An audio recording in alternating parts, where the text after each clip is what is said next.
إياك نعبد وإياك نستعين اهدنا الصراط المستقيم صراط الذين أنعمت عليهم غير المغضوب عليهم ولا الضالين آمين. وإلى جميع إخوانه من الأنبياء والمرسلين والأولياء والشهداء والصالحين والصحابة والتابعين والعلماء العاملين والمصنفين المخلصين وجميع المجاهدين في سبيل الله رب العالمين. الفاتحة. أعوذ بالله من الشيطان الرجيم. بسم الله الرحمن الرحيم. الحمد لله رب العالمين الرحمن الرحيم مالك يوم الدين إياك نعبد وإياك نستعين اهدنا الصراط المستقيم صراط الذين أنعمت عليهم غير المغضوب عليهم ولا الضالين آمين. وإلى جميع أرواح أهل القبور من المسلمين والمسلمات والمؤمنين والمؤمنات من مشارق الأرض إلى مغاربها برها وبحرها خصوصا آبائنا وأمهاتنا وأجدادنا وجداتنا شهد الله لهم. الفاتحة. أعوذ بالله من الشيطان الرجيم. بسم الله الرحمن الرحيم. الحمد لله رب العالمين الرحمن الرحيم مالك يوم الدين إياك نعبد وإياك نستعين اهدنا الصراط المستقيم صراط الذين أنعمت عليهم غير المغضوب عليهم ولا الضالين آمين. أعوذ بالله من الشيطان الرجيم. بسم الله الرحمن الرحيم. الله لا إله إلا هو الحي القيوم لا تأخذه سنة ولا نوم له ما في السماوات وما في الأرض من ذا الذي يشفع عنده إلا بإذنه يعلم ما بين أيديهم وما خلفهم ولا يحيطون بشيء من علمه إلا بما شاء وسع كرسيه السماوات والأرض ولا يؤوده حفظهما وهو العلي العظيم. بسم الله الرحمن الرحيم. قل هو الله أحد الله الصمد لم يلد ولم يولد ولم يكن له كفوا أحد. بسم الله الرحمن الرحيم. قل أعوذ برب الفلق من شر ما خلق ومن شر غاسق إذا وقب ومن شر النفاثات في العقد ومن شر حاسد إذا حسد. بسم الله الرحمن الرحيم. قل أعوذ برب الناس ملك الناس إله الناس من شر الوسواس الخناس الذي يوسوس في صدور الناس من الجنة والناس. أصبحنا وأصبح الملك لله والحمد لله لا إله إلا الله وحده لا شريك له له الملك وله الحمد وهو على كل شيء قدير رب أسألك خير ما في هذا اليوم وخير ما بعده وأعوذ بك من شر ما في هذا اليوم وشر ما بعده رب أعوذ بك من الكسل وسوء الكبر رب أعوذ بك من عذاب في النار وعذاب في القبر اللهم بك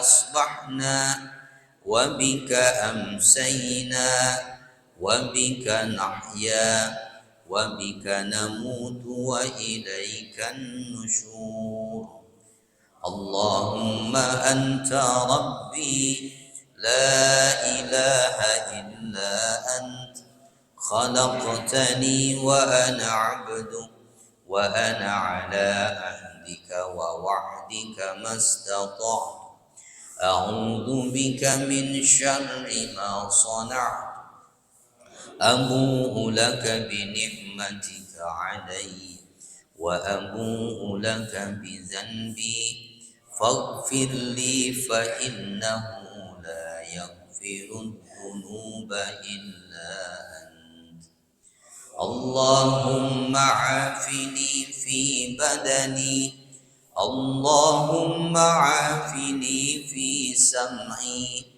اللهم عافني في بصري لا إله إلا أنت اللهم إني أعوذ بك من الكفر والفقر وأعوذ بك من عذاب القبر لا إله إلا أنت اللهم إني أسألك العفو والعافية في الدنيا والآخرة اللهم إني أسألك العفو والعافية في ديني ودنياي وأهلي ومالي اللهم استر عوراتي وآمن روعاتي اللهم احفظني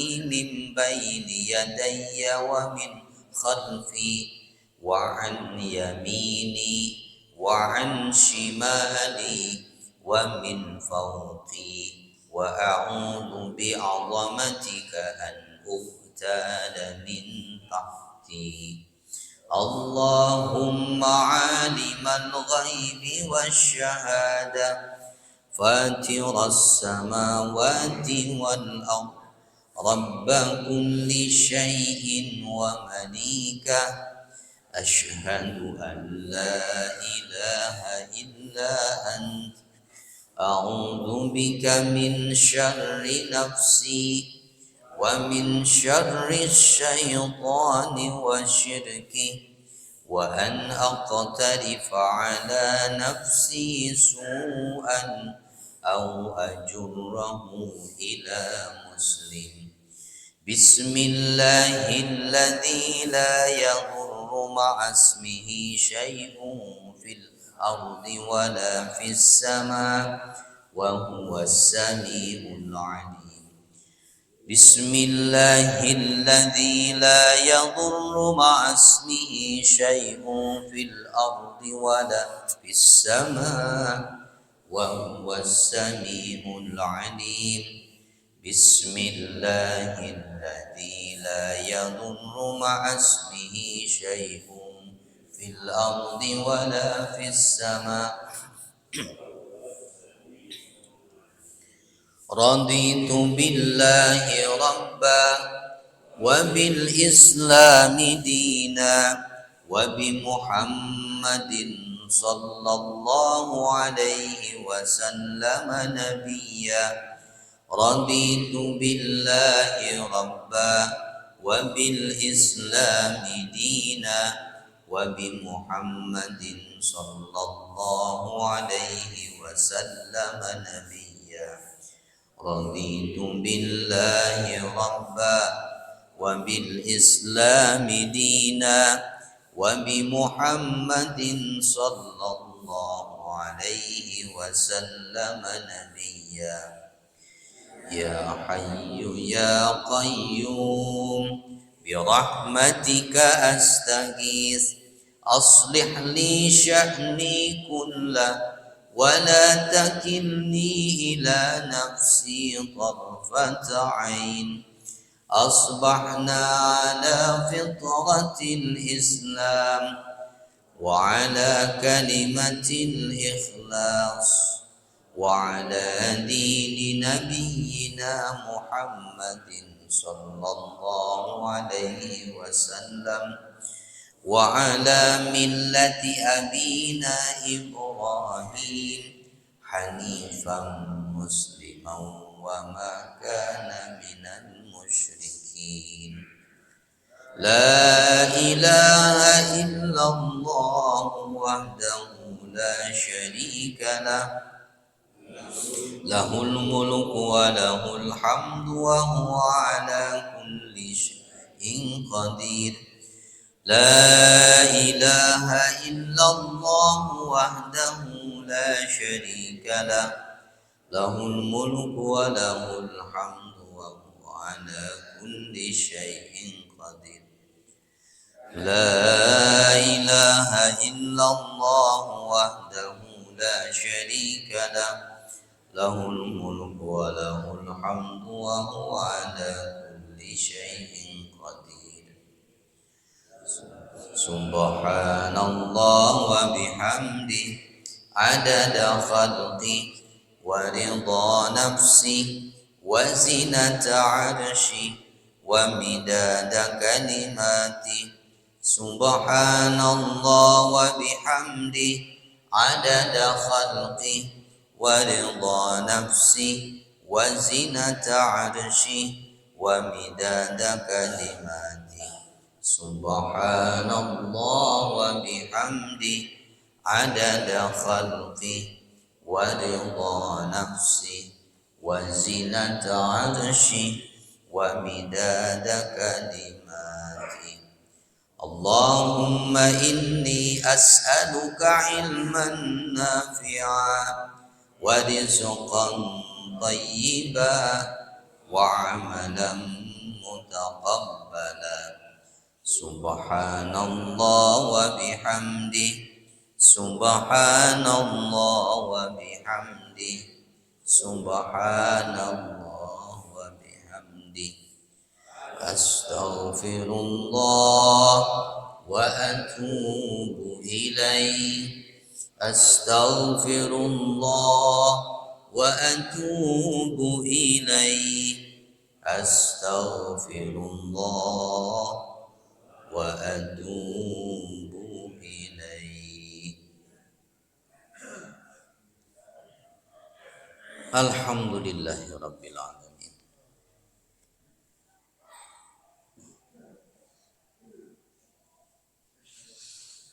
Baik, kita lanjut kembali. Kali ini pembahasannya adalah adab jika menjadi anak, berarti ini.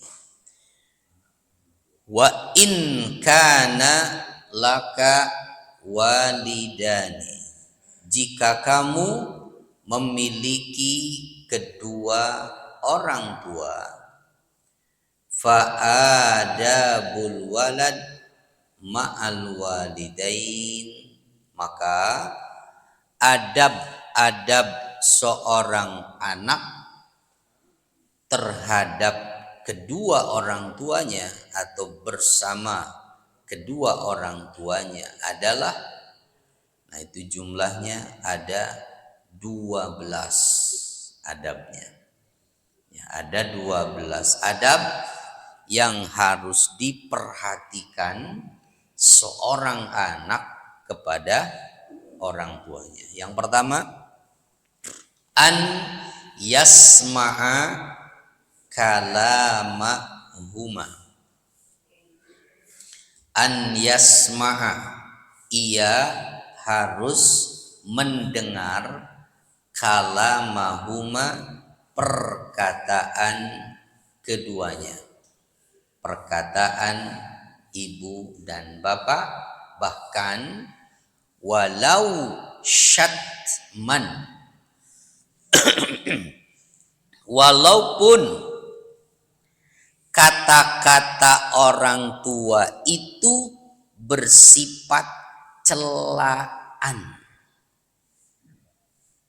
Orang tua mencela kita sebagai anaknya, min ghairi jawabin lahuma, tanpa menjawab mereka.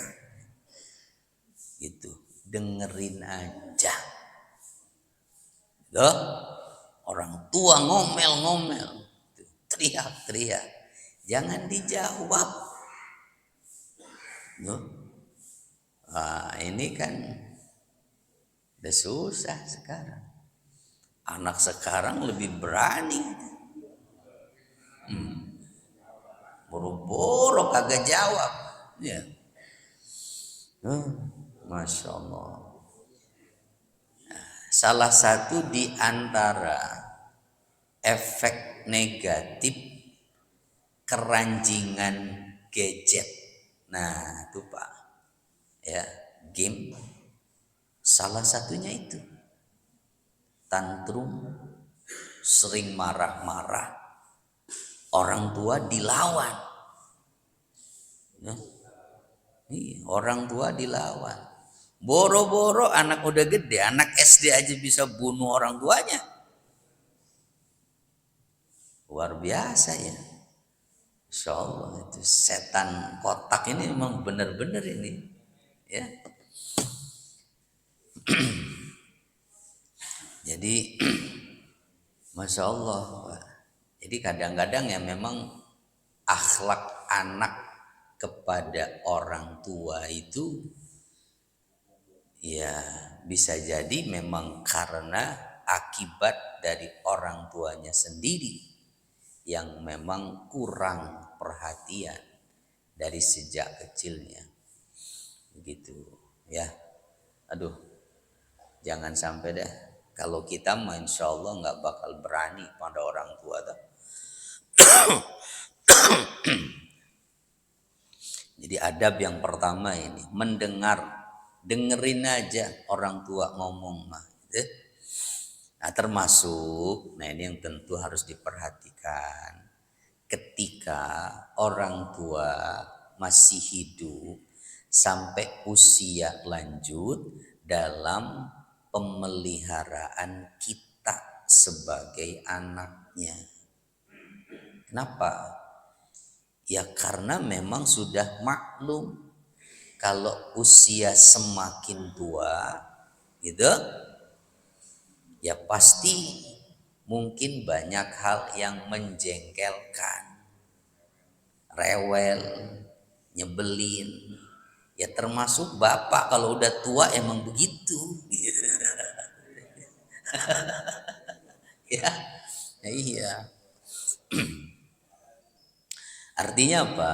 Ya berarti dituntut untuk sabar, gitu.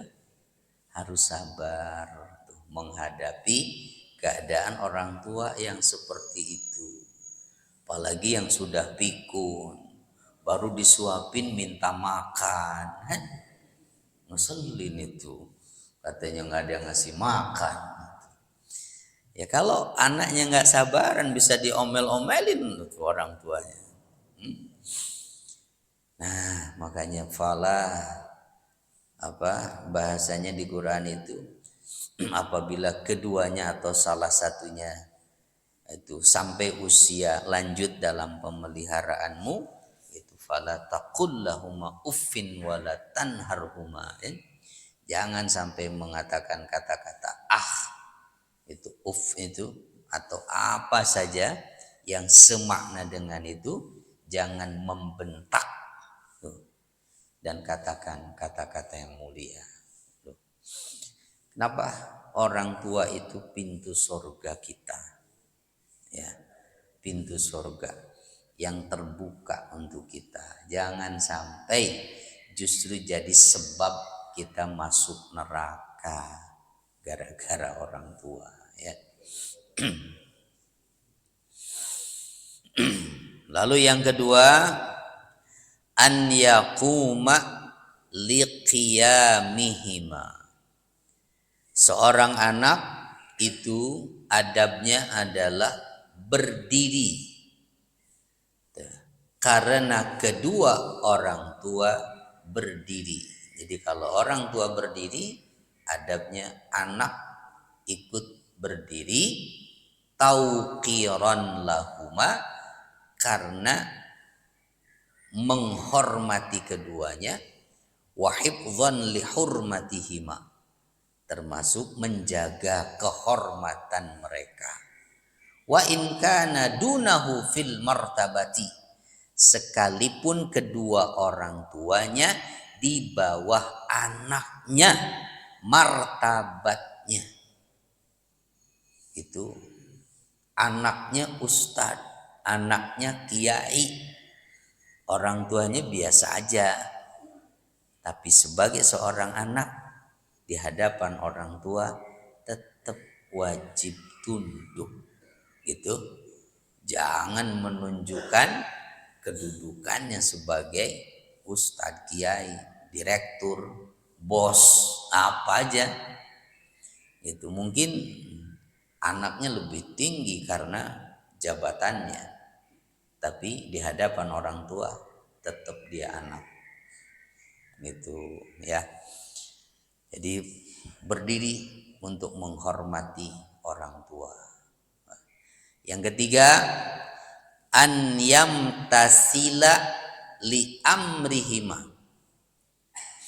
melaksanakan perintah keduanya, fima ya'murani au ahaduhuma walau fima yadurruhu idza lam yakunil amru fi ma'asillahi ta'ala.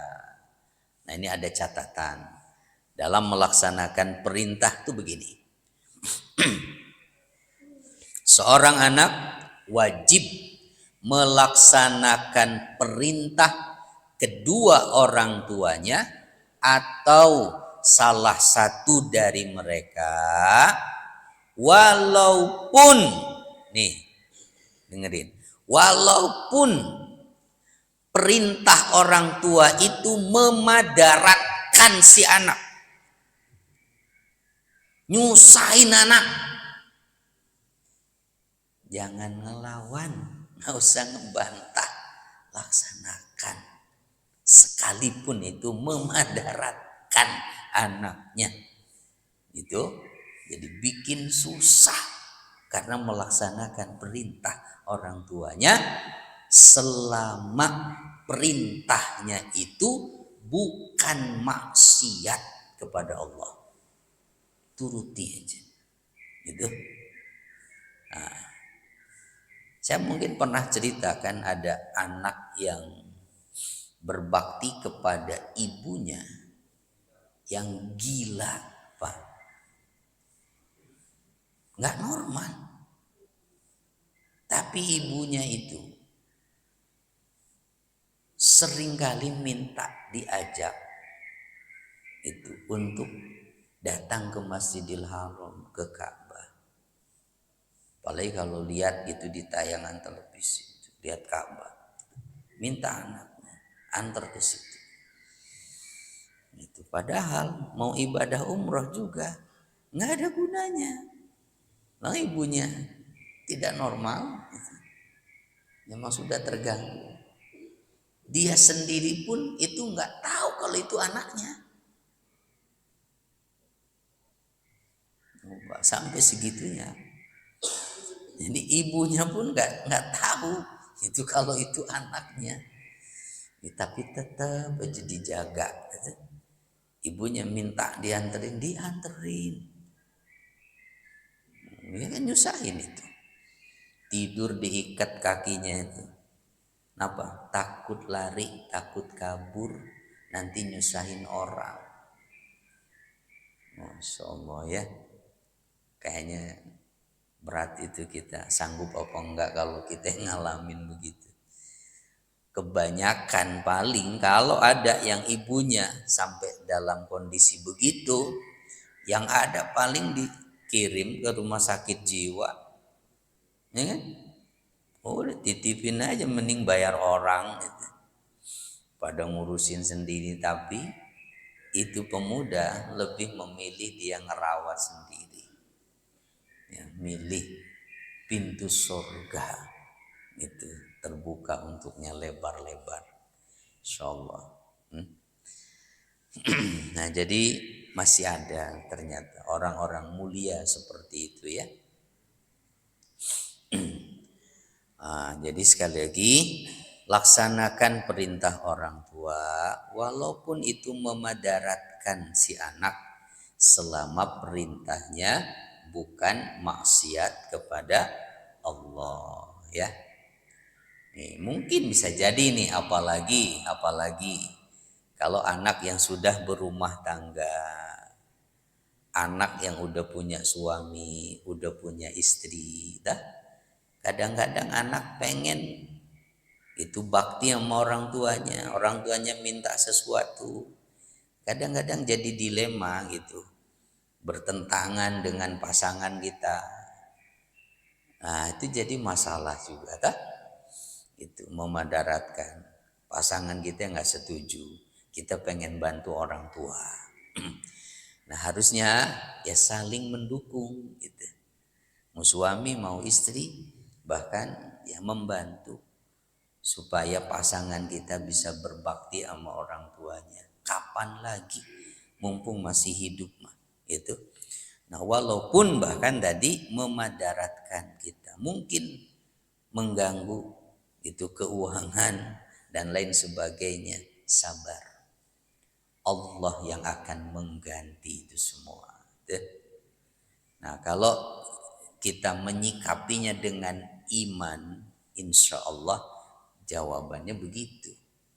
Ya, tapi kalau menyikapinya dan melihatnya hanya sebatas tadi kerugian, ya, kerugian waktu, kerugian materi, ya mungkin bisa banyak yang marah-marah itu adanya. Nah, tapi kalau kita semua menyikapinya dengan iman, kata Rasulullah, ajaban li amril mu'min fa inna amrahu kullahu lahu khair. Sungguh mengagumkan keadaan orang beriman itu. Kenapa? Segala sisi urusan kehidupan orang beriman itu menjadi kebaikan buat dia. Dan itu tidak terjadi kecuali hanya oleh orang yang beriman. Hanya pada orang beriman. Orang yang gak ada imannya gak begitu. Kenapa? Apabila menimpa dirinya sesuatu yang menyenangkan, dia bersyukur. Apabila menimpa padanya sesuatu yang tidak menyenangkan, dia sabar. Dan selalu husnuzon pada Allah gitu. Berbaik sangka pada Allah. Sehingga nggak ada merasa tersakiti, tersiksa itu dengan satu keadaan itu. Semuanya diserahkan pada Allah. Ya. Kenapa?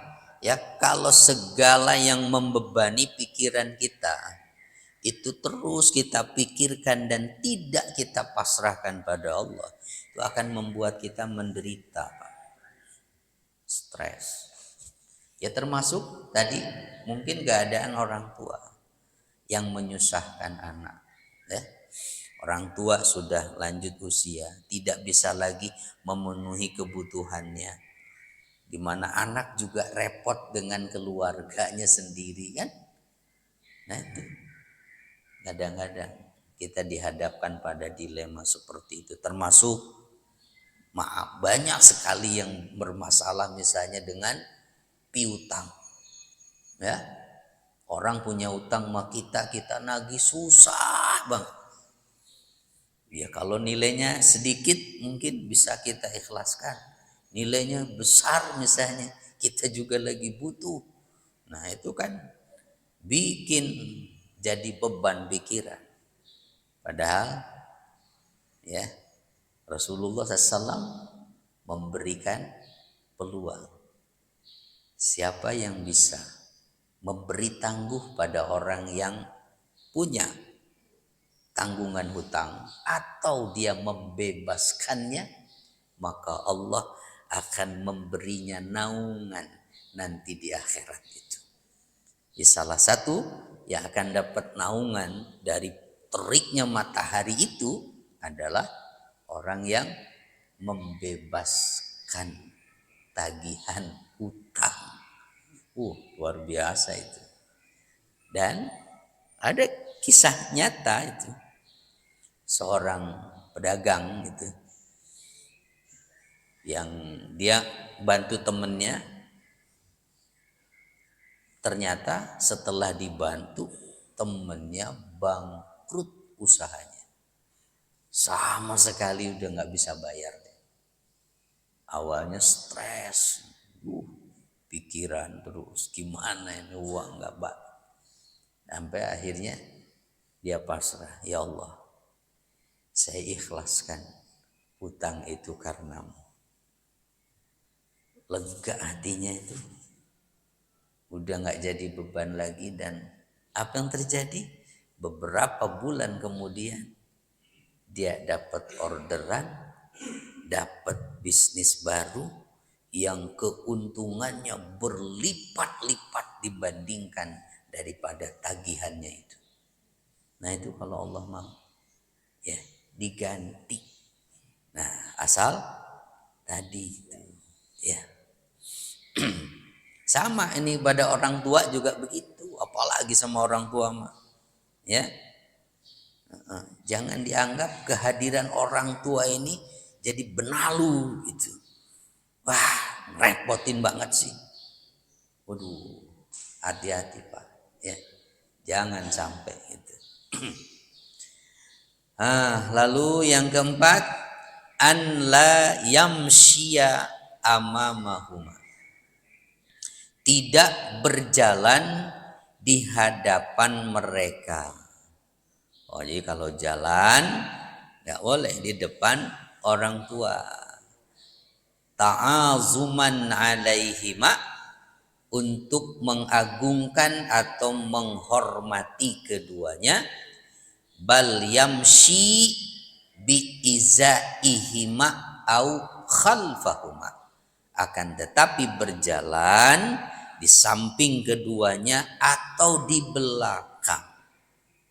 Fa in masya amamahuma li amrin iqtadahul hal fala ba'sa hina izin. Tapi apabila berjalan di hadapan mereka karena sesuatu yang menuntut itu, tidak apa-apa. Berjalan di depan orang tuanya karena memang orang tuanya mesti dituntun gitu. Misalnya ya. Atau kita memeriksa jalannya. Nah, takut ada yang rusak, ada sesuatu yang mengganggu. Itu seperti Abu Bakar waktu jalan bareng Nabi mau ke Gua Sur itu, ya, Abu Bakar kadang di depan Nabi, kadang di belakang Nabi. Itu kenapa? Ngawasin. Abu Bakar tuh takut ada yang ngikutin Rasul. Kadang jalan duluan, itu takut ada sesuatu yang mengganggu jalannya Nabi. Padahal itu mertua ya. Dia mertuanya Nabi kan. Tapi Abu Bakar melupakan posisi beliau sebagai mertua gitu. Menempatkan diri sebagai seorang sahabat Nabi.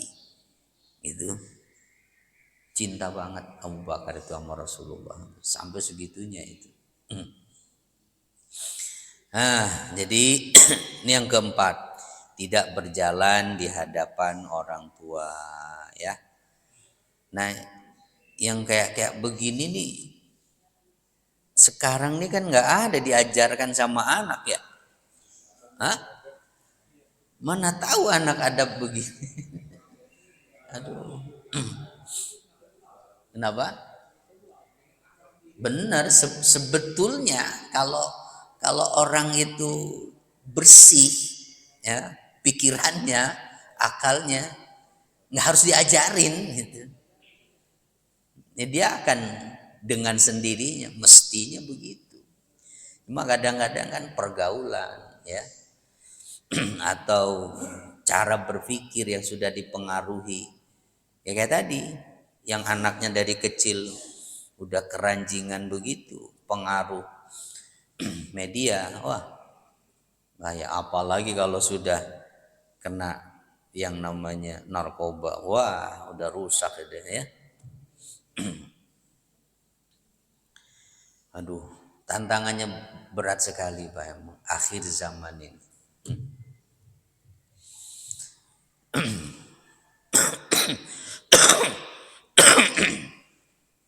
Jadi yang keranjingan begitu kan susah itu ngobatinnya tuh. Anak begitu.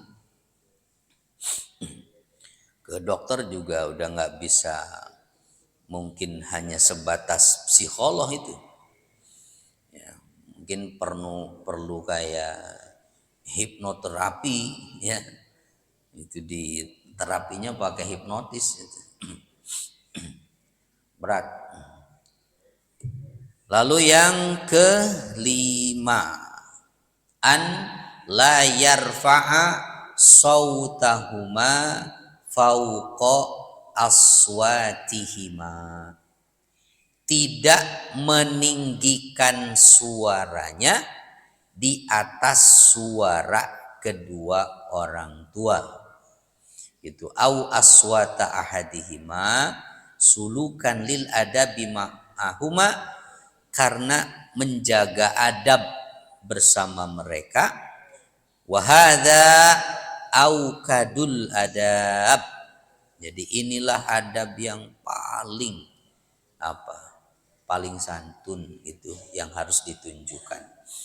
Jadi bicara di hadapan orang tua jangan lebih keras. Tuh, lebih keras. Ya tapi sekali lagi, kadang ujiannya begitu Pak memang ya. Anak yang udah mulai balik, anak yang udah mulai tumbuh dewasa, ya, salah satu kecenderungannya itu.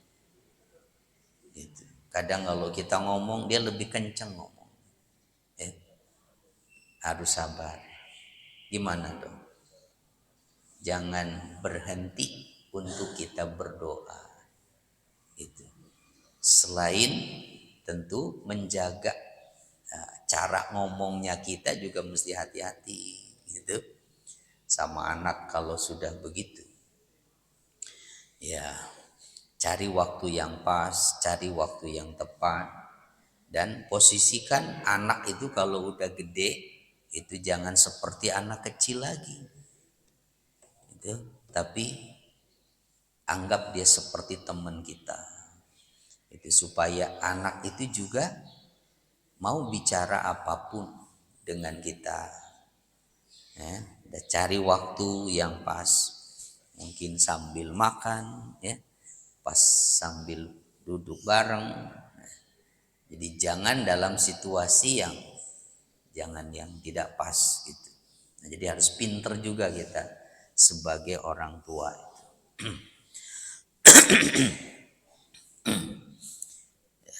Jangan sampai banyak terjadi kemudian akhirnya ya orang tua sama anak itu jadi musuhan.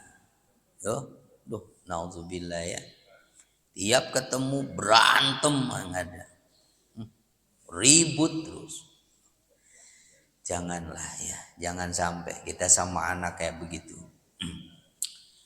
Kita masih hidup aja anak begitu. Apalagi kita udah nggak ada, nanti warisannya banyak, rebutan. Ya.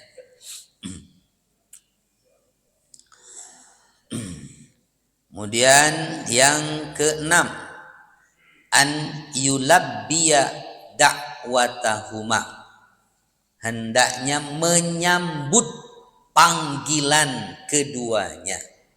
menjawab panggilan orang tua dengan lembut gitu, labbaik, na'am dan sebangsanya ya. Nggih itu kalau orang Jawa mau lihat. Nah, itu jadi jangan yang kasar-kasar gitu.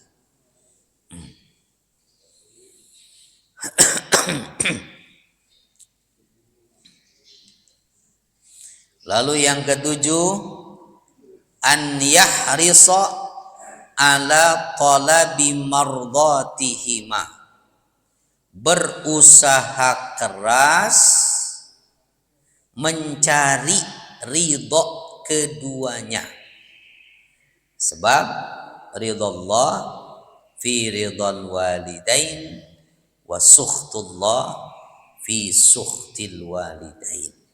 Ridho Allah itu terletak pada keridhoan orang tua, dan murka Allah juga terletak pada murka kedua orang tua. Dengan cara bagaimana? Baik dengan sikap mencari ridho mereka itu ataupun dengan kata-kata ya. Kata-kata yang menyenangkan. Jangan menyampaikan sesuatu kepada orang tua yang membuat orang tua merasa sedih. Nah, termasuk kita yang sudah berumah tangga, jangan suka mengeluhkan urusan rumah tangga pada orang tua. Nggak usah banyak cerita yang bikin orang tua akan sedih.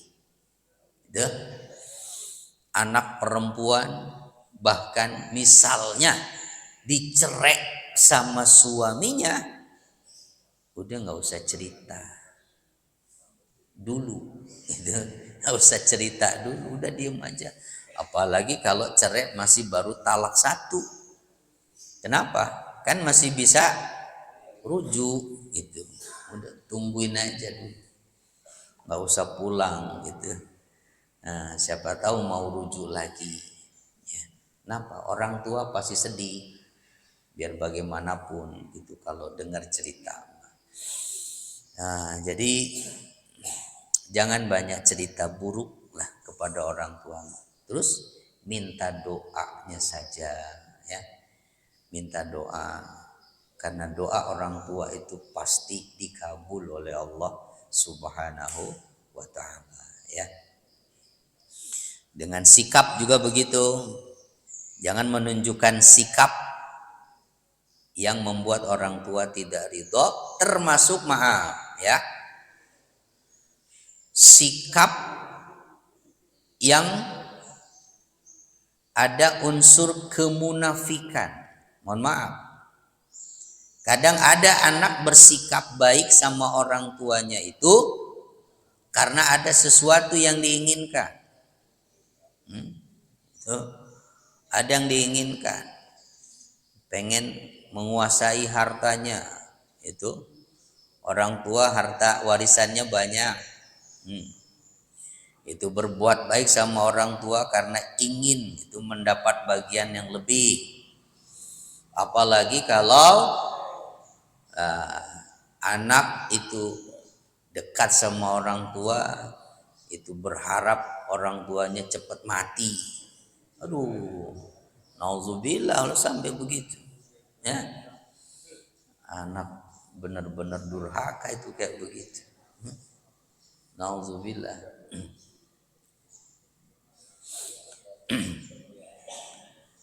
Nah, jadi itu cari ridho ya, cari ridho kedua orang tua. Insyaallah salah satu yang akan membuat hidup kita menjadi berkah itu adalah karena ridho kedua orang tua kita. Yang kedelapan, an yakhfadha lahuma janahadz dzulli. Hendaknya menunjukkan sikap rendah hati.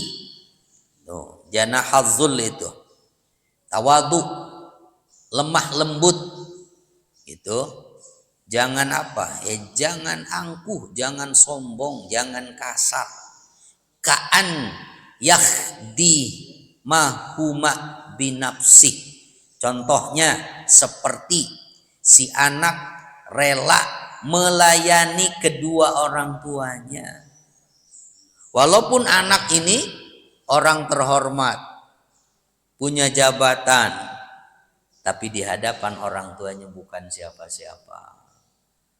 Mau mandiin orang tuanya, mau nyuapin, nah, kan jarang ya anak yang rela begitu, apalagi dia punya jabatan. Paling yang banyak nyuruh orang, ya, nyuruh orang buat ngurusin orang tuanya. Nah, kalau sampai berani anak melayani kedua orang tuanya sendiri dengan tangannya, masya Allah, ya, itu luar biasa. Menjadi kemuliaan di sisi Allah itu, derajatnya diangkat oleh Allah itu. Wa yut'imuhuma biyadih, memberi keduanya makan. Itu sebab orang tua udah nggak bisa makan sendiri, misalnya kena stroke, kalau makan berantakan, bukannya diomel-omelin gitu, disuapi. Ya Allah, kita nggak tahu anak kita bisa kayak begitu apa enggak ya. Makanya nggak usah berharap terlalu lama hidupnya kali ya. Jangan sampai begitu gitu, jangan sampai repot lah. Takut anaknya nggak bisa sabar gitu, malah jadi dosa kan buat mereka. Wa yu'siruhuma ala nafsih wa auladih, bahkan lebih mengutamakan orang tua daripada dirinya sendiri dan anak-anaknya. Ingat kisah 3 orang yang terperangkap di dalam gua, ada kan? Mereka pintu guanya ketutup batu, dan bagaimana solusinya? Mereka berdoa dengan bercerita. Salah satu di antaranya kan bercerita, dia punya ibu yang udah tua, tapi dia sangat menghormati dan menyayanginya. Setiap pagi selalu memerahkan air susu untuk ibunya sebelum dia kasih untuk anak dan istrinya. Satu saat ibunya ketiduran, belum minum susu itu, padahal anaknya udah kelaparan, istrinya udah lapar, dia nggak berani ngasih itu susu sebelum ibunya, padahal anaknya nangis. Nunggu sampai ibunya bangun baru dikasih. Itu tuh amalannya itu. Dia berdoa dengan bercerita begitu, ya Allah, kalau amal saya ini engkau terima, bukalah pintu gua ini, geserkan. Nah, ini berat ya. Kalau pasangan kitanya ngerti, misalnya kita lebih mengutamakan orang tua kayak begitu, ya, yang tidak jarang terjadi justru berantem sama pasangannya gara-gara anaknya lebih memperhatikan orang tuanya, ya. Aduh ya Allah. Lalu yang ke-9, an la yamunna alaihima bil birri lahuma wala bil qiyami li amrihima. Tidak mengungkit-ngungkit kebaikan, katanya gitu. Jangan suka ngungkit-ngungkit pemberian kita sama orang tua. Kan udah saya kasinin, udah. Jangan diungkit-ungkit. Lupakan aja. Sama orang tua ke anak juga sih sebenarnya mah ya. Jangan suka diungkit-ungkit. Pemberian kita itu. Lalu yang ke-10, an la yanzura ilaihima syajran. Ya. Jangan memandang kepada kedua orang tua dengan pandangan kemurkaan, pandangan kemarahan. menatap tajam orang tua gitu, penuh kemarahan. Aduh, jangan ya. Itu bukan bagian dari adab. Melihat, memandang, apalagi kalau sampai memperlakukan secara fisik gitu, sampai berani menyiksa dan lain sebagainya ya. Sampai berani membuang orang tuanya. Masih mending itu yang menitipkannya di panti jompo gitu. Walaupun terus nggak ditengok-tengok. Tapi kan ada yang sampai terus dibuang begitu aja di jalanan orang tuanya. Ya Allah. Ada begitu anak yang tega seperti itu ya.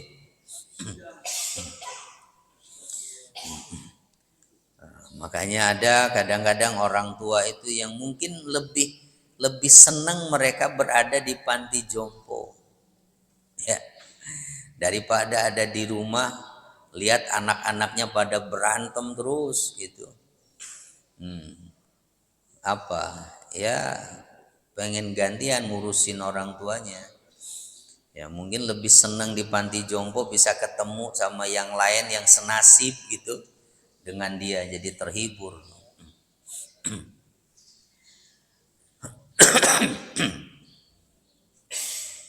Yang ke-11, an la yaktiba wajhahu fi wajhihima. Jangan menunjukkan muka masam di hadapan kedua orang tua. Jadi jangan menatap dengan tatapan penuh kemarahan dan jangan bermuka asem. Itu orang tua datang misalnya bertamu silaturahim ke rumah, kita menampakkan wajah yang nggak suka, asem aja wajahnya sama orang tua. Jangan ya. Itu yang ke-12, an la yusafira illa bi iznihima. Jangan melakukan perjalanan jauh, baik itu perjalanan untuk jihad, perjalanan untuk haji, khususnya haji yang sunnah, atau untuk berziarah, ziarah ke Nabi, ziarah ke para wali. Itu jangan melakukan semua itu kecuali dengan izin dari kedua orang tua. Makanya ketika ada sahabat yang minta kepada Nabi ikut berjihad, tapi dia masih punya orang tua yang wajib untuk dia layani, dia bantu, Nabi memerintahkannya untuk pulang udahnya ya, berbaktilah sama kedua orang tua gitu. Jadi izin kedua orang tua lebih untuk diperhatikan ya. Makanya Uwais Al-Qarni kan bukan nggak mau menemui Nabi di Madinah, itu bukannya nggak mau, tapi nggak tega ninggalin ibunya. Sampai satu saat pernah mencoba datang ke Madinah pun itu nasibnya tuh nggak mujur. Sampai Madinah nggak ketemu, nabinya lagi nggak ada kan. Itu nabinya lagi pergi, nggak sempat ketemu itu dengan Rasulullah. Akhirnya kembali lagi karena nggak bisa lama-lama. Uwais Al-Qarni yang tidak pernah ketemu Nabi, tapi Rasulullah tahu tentang dirinya. Itu tidak terkenal di bumi ini, tapi namanya dikenal itu di antara penghuni langit di sisi Allah, di antara para malaikatnya. Doanya manjur Uwais itu karena sangat sayang sama ibunya itu ya, sangat sayang dengan ibunya. ini ya 12. Lalu bagaimana kalau kedua orang tuanya ini bukan muslim? Apakah tetap juga wajib hormat? Ya wajib ya. Kedua orang tua yang kafir, adab anak kepada mereka adalah tetap memperlakukan baik selama itu tidak ada kaitannya dengan urusan agama, urusan akidah. Ya. Tetap dalam muamalah dituntut untuk tetap santun, hormat kepada kedua orang tua. Oke, jadi ini adab anak pada orang tua ya. Nah, nanti kita masuk pada pembahasan secara umum. An-nas ba'da haula fi haqqika salah satu asnaf. Secara umum nanti manusia kaitannya kita bergaul dengan mereka itu dibagi menjadi 3 kelompok. Nah, ada kelompok teman dekat kita, ada orang-orang yang kita kenal, ada kelompok orang-orang yang kita nggak kenal mereka. Nah, seperti apa? Nah, kita menunjukkan adab dengan 3 kelompok manusia ini. Insya Allah nanti kita lanjutkan berikutnya ya. Alhamdulillahirrabbilalamin. Mudah-mudahan bermanfaat apa yang kita bahas pagi ini. Mohon maaf bila ada hal yang kurang berkenan. Subhanakallahumma wa bihamdika asyhadu an la ilaha illa anta astaghfiruka wa atubu ilaik. Assalamualaikum warahmatullahi wabarakatuh.